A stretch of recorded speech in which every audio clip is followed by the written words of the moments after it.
A&M Arkansas. The story of the game is A&M winning in a close shootout, which if you look at the last, I think, 10 to 15 iterations of this game, it's basically just always this, a close game, except for, was it 2021 or 20? I think it was 21 where Arkansas won.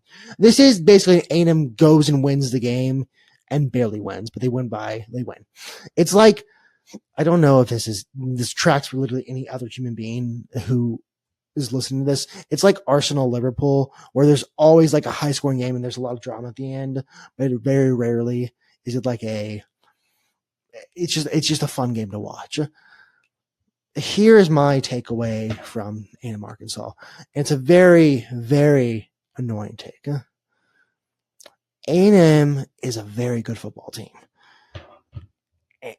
And I've talked up, like, I think they're winning the SEC.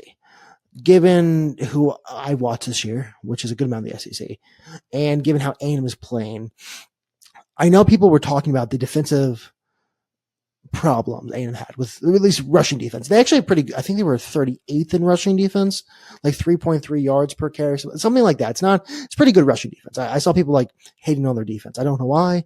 Their defense should not be hated.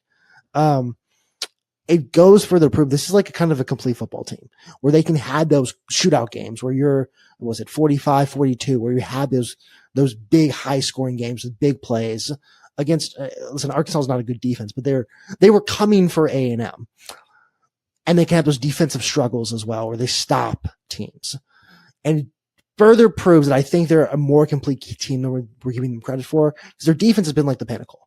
As much as Johnny Manziel is too busy, talking about Diego Pavio, I don't know why that is, by the way. I understand he talked about Marcel Reed, but it feels odd.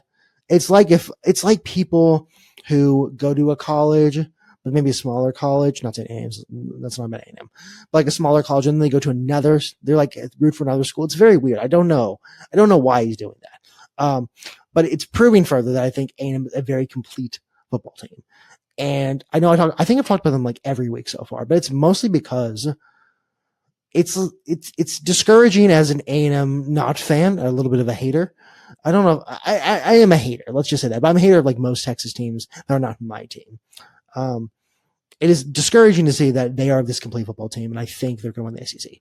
I still think they're going to lose to Texas, but at the same time, there's a lot of parity this year within the SEC, and this is more of an NIL conversation we can have later.